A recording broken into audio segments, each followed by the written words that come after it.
मध्ये पश्चिम बंगालचा नेतृत्व कोणाकडेही जाऊ दे, त्याचं सरकार ते आहे ते केंद्रातून चालवलं जाणार. राज्यपाल हे तिकडे आता प्रॉमिनंटली काम करत होते कारण ममता विरोधी पक्षाचं सरकार होतं. पुढच्या काळामध्येही केंद्राचा हस्तक्षेप तिथला राहील. दुसरं अशा परिस्थितीमध्ये जे उत्तर म्हणजे मध्य प्रदेश असेल किंवा राजस्थानमध्ये असेल अचानक नवीन नावं पुढे आली, तशाच पद्धतीचं नाव पुढच्या काळामध्ये तिथेही पुढे येऊ शकतं. म्हणजे जसं हेमंत विश्व शर्मांना एकदम तिथं मॅन्डेट मिळाल्यानंतर त्यांना पूर्ण फ्री हँड दिला गेला, तशी परिस्थिती पश्चिम बंगालमध्ये नसेल. काँग्रेसमधूनच आणलेलं होतं आणि त्याच आश्वासनावर आणलेलं होतं. निश्चितच. आणि मला पश्चिम बंगाल म्हणजे नंतर अजून यायचं ते म्हणजे आपल्या जिथे विजय थलपती यांचा विजय झालेला आहे तिकडे. अर्थात तुम्ही म्हणालात तसं सुरुवातीलाच तुम्ही त्याचा एक अनएक्सपेक्टेड मिसाईल असा त्यांचा उल्लेख केलेला होता, आपल्या सुरुवातीच्या अनटेस्टेड मिसाईल असा. आणि आपण बघितलं तर सध्या त्यांनी जे काही उमेदवार दिलेले आहेत त्यांच्या करिश्म्यावर निवडून आलेले दिसतात. मगाशी पण आपण ब्रेकिंग बघितले की अगदी ड्रायव्हर सुद्धा त्यांचा निवडून आलेला आहे. ह्यापुढे राज्यशकट त्यांनी हाकताना तशा कॅलिबरचे उमेदवार त्यांच्याकडे आहेत का की जे एक राज्यशकट हाकू शकतील? नाही, तो सुरुवातीच्या काळामध्ये तर निश्चितपणे अडचण होणार आहे. म्हणजे आपलं महाराष्ट्राचं उदाहरण तुम्हाला सांगतो. 95 साली जेव्हा शिवसेना भाजपचं सरकार आलं, त्या शिवसेनेमध्ये अनुभव असणारे मनोहर जोशी आणि राजकारणाचा मोठा आवाका असणारे गोपीनाथ मुंडे यांच्या पलीकडे जी मंडळी मंत्री झाली होती त्यांना काही मंत्रिपदाचा किंवा फार मोठ्या पदावर काम करण्याचा अनुभव नव्हता. किंवा आप जेव्हा सत्तेत आली दिल्लीमध्ये तेव्हा त्यांनाही कुठला प्रशासनाचा अनुभव नव्हता. त्यामुळे सुरुवातीच्या काळामध्ये काही प्रमाणात अडचण होईल, पण जेव्हा तुमच्याकडे एखादं नेतृत्व, आता इथे स्वतः मुख्यमंत्र्यापासूनच सगळ्यांना प्रशासनाचा अनुभव घ्यायचा आहे आणि एवढ्या मोठ्या राज्याचं प्रशासन हे लगेच आपल्या तालाप्रमाणे नाचेल असं समजायचं काही कारण नाही. त्याच्यामुळे ते आव्हान तर. आणि आता तुम्ही जसं मगाशी म्हटलं त्याप्रमाणे काही सनदी अधिकारी आहेत, काही माजी आमदार आहेत, त्यांच्यासोबतही काही अनुभवी लोक आहेत. त्यांचा फायदा ते कसं करून घेतात आणि जर AIDMK भाजपनी त्यांना पाठिंबा दिला तर त्यांचेही काही अनुभवी नेते त्यांच्यासोबत येऊ शकतात. ही थलपती विजयच्या घरची दृश्य आपण पाहतोय. थलपती विजयच्या घरचे शिट्टी जे त्याचं निवडणूक चिन्ह होतं ते वाजवून आपला आनंद साजरा करताना दिसत आहेत. विशेषतः महिलांची संख्या आज जास्त आहे. थलपती विजय कदाचित मुख्यमंत्रीपदी विराजमान होतील, कदाचित म्हणजे आता जवळपास औपचारिकताच ती राहिलेली आहे, पण त्यांच्यासोबत कोण असेल यावर अनेक राजकीय गणितं ठरणार आहेत. आत्ताची ही ताजी दृश्य आपण पाहतोय. थलपती विजय याच्या घरची ही दृश्य आहेत. थलपती विजयनं कमाल केलेली आहे तामिळनाडूच्या राजकारणात. DMK आणि AIDMK हे 1967 पासून चालत आलेलं समीकरण मोडीत काढत एक नवा पर्याय तामिळनाडूच्या जनतेला दिलेला आहे. दरम्यान एक राज्यातनं मोठी बातमी आपल्यापर्यंत पोहोचते. बातमी बारामतीत आहे. सुनेत्रा पवार यांनी अजित पवारांचा रेकॉर्ड मोडलेला आहे. 2024च्या विधानसभेचा रेकॉर्ड सुनेत्रा पवारांनी मोडलेला आहे. अजित पवारांना जे काही मताधिक्य मिळालेलं होतं आतापर्यंत 2024 मध्ये ते सर्वाधिक होतं आणि तो रेकॉर्ड आता सुनेत्रा पवारांनी मोडलेला आहे. आणि आता नवीन रेकॉर्ड सुनेत्रा पवारांच्या नावावर असणार आहे. या क्षणाची सगळ्यात मोठी आणि महत्त्वाची बातमी 1,65,266 हा अजित पवारांचा आकडा होता मताधिक्याचा आणि तो आता रेकॉर्ड सुनेत्रा पवारांनी या निवडणुकीत मोडलेला आहे. खरं म्हणजे 58% फक्त मतदान होऊन सुद्धा सुनेत्रा पवारांनी जर हा रेकॉर्ड मोडला असेल तर अनकंडिशनल पाठिंबा त्यांना बारामतीकरांनी दिलेला आहे असं आपल्याला म्हणता येईल. कारण सुनेत्रा पवार यांच्या स्वतःच्या राजकीय नेतृत्वाच्या मर्यादा लक्षात घेत त्यांनी या निवडणुकीत प्रचारात उतरल्या होत्या. त्या भाजपनं सुद्धा त्यांना सपोर्ट दिला होता आणि विरोधकांनी सुद्धा त्यांच्या विरोधात उमेदवार उभा न करता त्यांना पाठिंबा दिला होता. काँग्रेसचा एक अपवाद वगळला. काँग्रेसने सुरुवातीला उमेदवार दिला होता पण त्यानंतर त्यांनी माघार घेतली होती आणि त्यामुळे सुनेत्रा पवारांचा विजय हा निव्वळ औपचारिकता शिल्लक राहिली होती. पण किती मताधिक्य त्यांना मिळतंय ते पाहणं महत्त्वाचं होतं आणि ही टेस्ट सुनेत्रा पवारांनी पार केलेली असं म्हणता येईल. सौरभ, त्यावेळेस त्यांना शरद पवार गटाने पाठवलं. रोहित पवार स्वतः प्रचारालाही गेले होते. हां, त्यामुळे पवारांमधली जी एक दुही होती ती यावेळेला टळली होती. त्यामुळे अपेक्षित होतं पण तरीसुद्धा 58% इतकं कमी मतदान झाल्यानंतर त्या किती मतं घेतात हे पाहणं आपल्याला महत्त्वाचं होतं. सौरभ, दरम्यान आपण बघतोय की 2019चा आता सुनेत्रा पवार रेकॉर्ड मोडतात का याकडे लक्ष लागलेलं आहे. 2024चा रेकॉर्ड मोडलेला आहे. आपण बघतोय 2024चा रेकॉर्ड आता मोडलेला आहे. 1,01,000 मतांचा रेकॉर्ड सुनेत्रा पवार यांनी मोडलेला आहे. आता 2019च्या रेकॉर्डकडे लक्ष लागलेलं आहे. मोठं मताधिक्य सुनेत्रा पवार बारामतीत मिळवताना बघायला मिळतात. दुसरीकडे राहुरीत जर आपण बघितलं अक्षय कर्डिले सुद्धा मोठ्या मताधिक्यानं आघाडीवर जवळपास 15व्या फेरीत 65,000ची आघाडी घेतलेली आहे राहुल कर्डिले यांनी.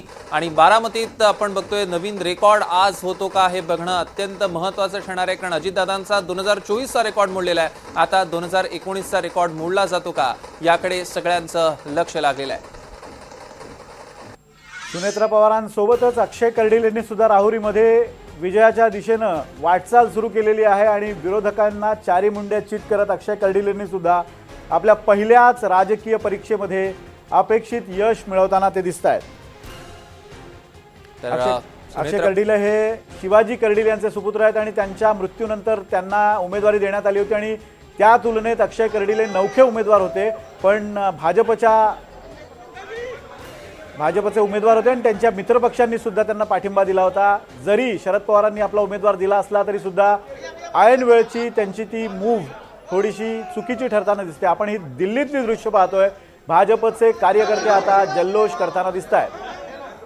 दिल्लीतली थेट दृश्य NDTV मराठीच्या स्क्रीनवर आपण बघतोय. भाजप कार्यकर्त्यांचा जल्लोष. काही वेळापूर्वी आपण नागपुरातली सुद्धा दृश्य बघत होतो आणि आता ही दिल्लीतली दृश्य एकमेकांना मिठाई भरवत आनंद व्यक्त करतात, कारण भाजपसाठी हा मोठा विजय आहे, देशातला ऐतिहासिक असा विजय आणि त्याचं सेलिब्रेशन आता भाजप कार्यालयात सुरू झालेलं आहे. थेट दृश्य NDTV मराठीच्या स्क्रीनवर. 10 वर्ष भाजपनं ज्या संधीची वाट पाहिली किंवा ज्या क्षणाची वाट पाहिली तो क्षण अखेर आलेला आहे. पश्चिम बंगालमध्ये भाजपचा चंचू प्रवेश, ते पश्चिम बंगालमध्ये भाजपचं महाद्वारातून केलेला प्रवेश, असा हा 10 वर्षांचा प्रवास आहे. आपण प्रतिक्रिया ऐकूया.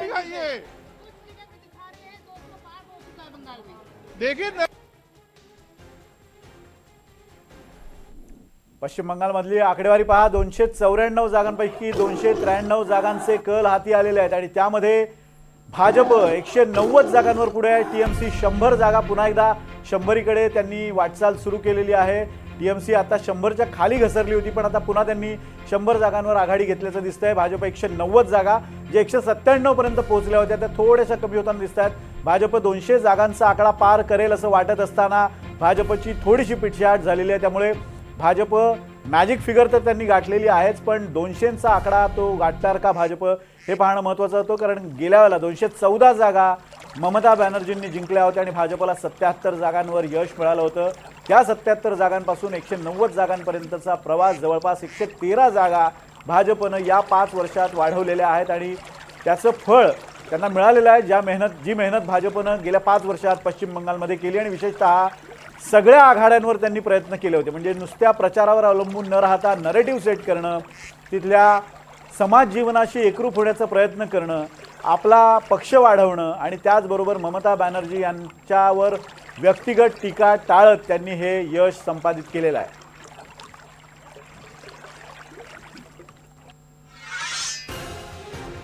या घडीची मोठी अपडेट आपण पाहतोय. TVKच्या मुसंडीनंतर विजय थलपतीचा व्हिडिओ व्हायरल होतोय. विजयाचा दावा करणारा थलपतीचा व्हिडिओ व्हायरल झालेला आहे. थलपती आता सेंटर ऑफ अट्रॅक्शन आहे तमिळनाडूमध्ये. TVKच्या मुसंडीनंतर विजय थलपतीचा एक व्हिडिओ व्हायरल होतो. व्हिडिओ काय आपण पाहूयात.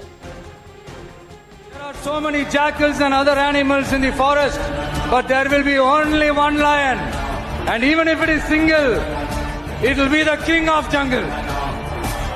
It is not only a description but also a clear declaration. There are so many jackals and other animals in the forest, but there will be only one lion, and even if it is single, it will be the king of jungle. It is not only a description but also a clear declaration. There are so many एकदम फिल्मी dialogue, म्हणजे कदाचित त्यांना विजयाची कल्पना होती, त्यामुळे आधीच त्यांनी तो रेकॉर्ड करून ठेवलेला होता. So many jackals and animals in the forest but lion is a only king. एक प्रकारे त्यांनी स्वतःचं हे प्रेडिक्शन आधीच करून ठेवलं होतं. विजयला कदाचित त्याची कल्पना असेल, पण इतरांनी त्याला थोडंसं अंडरएस्टिमेट केलंय का हे पाहणं महत्त्वाचं असणार आहे. आणि दुसरं म्हणजे विजयनं जी स्ट्रॅटेजी अवलंबली होती ती थोडीशी विचित्र वाटत होती, कारण प्रांतिक अस्मिता हा तिथल्या राजकारणाचा गाभा राहिलेला आहे आणि तो टाळून विजयनं जेनझी आणि विशेषतः रोजगारावर भर दिला होता. ते मुद्दे त्याला फायदेशीर ठरले. भाई सर, निश्चितपणे ॲस्पिरेशनल यूथ आपण जो म्हणत होतो तो हाच तर यूथ. कारण ज्यावेळेस तुम्ही फक्त प्रादेशिक अस्मितेच्या गप्पा मारून त्याच्यावर मतं मिळवता किंवा भावनिक राजकारणावर, त्यापेक्षा रोजीरोटीचे नियमित कारण आज सगळ्यात मोठा तामिळनाडूमधला प्रश्न जो आहे आज अल्कोहोलिझम हा फार मोठा मुद्दा या निवडणुकीमधला होता. त्याच्याबरोबरच हा नोकऱ्यांचा मुद्दा तो महत्त्वाचा होता, कायदा सुव्यवस्थेचा मुद्दा महत्त्वाचा होता, जमिनीचे शेतकऱ्यांचे प्रश्न अनेक महत्त्वाचे होते. या सगळ्यांवर त्याचं पूर्ण कॅम्पेन होतं आणि ते प्रत्यक्ष मतात रूपांतर झालं. म्हणजे सगळ्यांना त्यांचं निवडणुकीतलं गर्दी, त्यांना मिळणारा प्रतिसाद याच्याबद्दल कोणाचंही दुमत नव्हतं. फक्त ती गर्दी मतांमध्ये रूपांतर होईल की नाही याच्याबद्दलच शंका होत्या. आणि आता त्याचं एक पिक्चर सुद्धा येऊ घातलेला आहे. त्यामुळे विजय हा ज्याला म्हणतो आपण चारो उंगलिया पाचो उंगलिया घिमे अशी स्थिती सध्या विजयची दिसते. सौरभ, निश्चितच. आणि आपण आत्ताची एक अपडेट बघतोय, कलानुसार 3 राज्यात भाजपची सत्ता बघायला मिळते. तुम लोग कुर्सी छीन लिया है अमित शाह, मोदी, अमित शाह जय श्री राम बोल के सब हिंदू के एक करके हमारा कुर्सी छीना है. भाजपकडनं खिजवण्याचे प्रकार सुरू आहेत ममता बॅनर्जींना. हम इधर ही बैठ जाएगा, हम और खोलेगा नहीं, हम इधर धरना पे बैठ जाएगा, हमें कुर्सी देगा नहीं. तुम लोग जीत गया है तो क्या करेगा, कुर्सी हमें देगा नहीं तुमको. कुर्सी कैसे लेगा, हमें देगा नहीं कुर्सी, हमें छोड़ेगा नहीं कुर्सी. तुम लोग झालमुड़ी खा खा के इधर खेला कर दिया बंगाल में. हमारा कुर्सी वापस करो, हम देगा नहीं कुर्सी तुम लोगों को. हमारा इधर बंगाल में कितना अच्छा हम टूरिस्ट बुलाया है, बांग्लादेशी रोहिंग्या को बुलाया है. इधर फॉरेन पॉलिसी मजबूत करा है, बांग्लादेशी टूरिस्ट को बुला के उधर. भाजपनं आता खिजवण्याचा प्रकार सुरू केला. पण खरं तर कार्यकर्त्यांचा हा उत्साह आपण समजू शकतो. पण भाजपनं अशा गोष्टी टाळल्या पाहिजेत. आता भाजपला इतकी मोठी जबाबदारी मिळाली आहे, पुढच्या काळात भाजपला सिद्ध करून दाखवावा लागणार आहे. आपल्यावर जो विश्वास त्यांनी मतदारांनी व्यक्त केला आहे तो कशा पद्धतीने त्यांनी सार्थ ठरवला पाहिजे. निवडणुकीनंतर विशेषतः फार मोठा हिंसाचार झाला होता पश्चिम बंगालमध्ये. विशेषतः भाजपा कार्यकर्त्यांना मोठ्या प्रमाणात टार्गेट केलं होतं त्या काळामध्ये. कारण निवडणुकीच्या सगळ्या ती धांदली संपल्यानंतर जो विजय मिळाला होता मोठा, त्याच्यानंतर भाजपा बरोबर जोडले गेलेले जे कार्यकर्ते होते त्यांना लक्ष करून अनेक गावांमधून हाकललं होतं. व्यक्तिशः त्रास दिला. आता त्याचं तशीच उलट्या पद्धतीची प्रतिक्रिया येऊ नये एवढीच अपेक्षा आहे. आणि भाजपने ती काळजी घेतली पाहिजे. कारण ज्या पद्धतीनं भाजपला पुढच्या काळात राजकारण करायचं आहे, म्हणजे पश्चिम बंगालच नव्हे तर आता दाक्षिणातली त्यांच्याकडे राज्य त्यांच्या टार्गेटवर आहे. आणि अशा वेळेला त्यांनी आता इथं विजय मिळवल्यानंतर काही टार्गेट सेट केले पाहिजेत, काही उदाहरणं दिली पाहिजेत आणि त्या माध्यमातून त्यांना पुढचा दक्षिणेकडचा दिग्विजयाचा मार्ग सुकर करता येऊ शकतो. आता अर्थात भाजपचं नेतृत्व तितकं प्रगल्भ आहे आणि ज्या पद्धतीनं निवडणुका ते लढतात त्या पाहता भाजपनं कोणत्याही परिस्थितीत पश्चिम बंगालमध्ये पराभव होणार नाही याची दक्षता घेतली होती. पण आता पुढच्या काळात जर त्यांना पूर्ण भारत पादाक्रांत करायचा असेल तर काही पथ्य पाळली पाहिजेत आणि त्याचा धडा ते पश्चिम बंगालमधून घालून देतील अशी अपेक्षा करूया. सध्याची ही दृश्य आपण पाहतोय. दरम्यान ही दृश्य आपण पाहतोय आणि सध्याची एक मोठी अपडेट, कलानुसार 3 राज्यांमध्ये भाजपची सत्ता, पश्चिम बंगाल, आसाममध्ये भाजपला बहुमत मिळताना बघायला मिळते. तमिळनाडूमध्ये सुद्धा टीव्हीकेची जोरदार मुसंडी आणि भाजप कार्यकर्त्यांचं सेलिब्रेशन सुरू झालेलं आहे. आपण दृश्यांमध्ये बघू शकतोय भाजप कार्यकर्ते आनंद साजरा करतायत आणि बऱ्याच ठिकाणी अशीच साधारण स्थिती. दिल्लीतली मगाशी काही वेळापूर्वीची दृश्य आपण बघितली, नागपूरमधली दृश्य सुद्धा आपण बघत होतो. आणि आता बहुतांश ठिकाणी भाजपचे कार्यकर्ते रस्त्यावर आहेत, आनंद साजरा करतायत. कारण भाजपचा ऐतिहासिक विजय, 3 राज्यात भाजपची सत्ता येऊ घातलेली आहे. अगदी काही वेळातच हे स्पष्ट होईल.